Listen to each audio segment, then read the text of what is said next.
যে ঘরে বোনেরা আসে না, সে ঘর থেকে আনন্দ দরজা থেকে ফিরে যায়। কারণ বোন শুধু একটি সম্পর্ক নয়, সে বাবা মায়ের প্রতিচ্ছবি।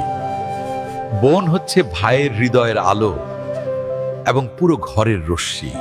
যখন সে বাপের বাড়ি আসে, মনে হয় যেন শূন্য উঠোন আবার হেসে উঠেছে।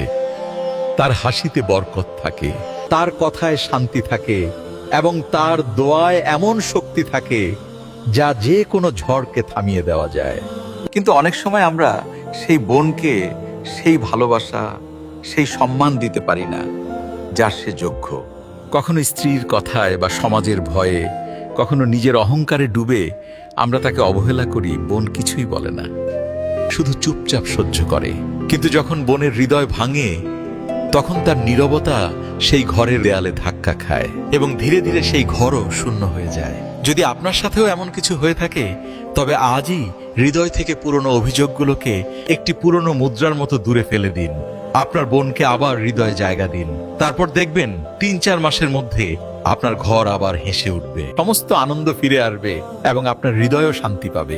একবার চেষ্টা করেই দেখুন, বোনের ভালোবাসায় সৃষ্টিকর্তার রহমত লুকিয়ে থাকে। আর যদি এই কথাগুলো আপনার কাছে সত্যি মনে হয়, তবে এই ভিডিওটি শেয়ার করে দিন, যাতে করে অন্য কোনো বোন ও ভাই আবার হাসতে পারে।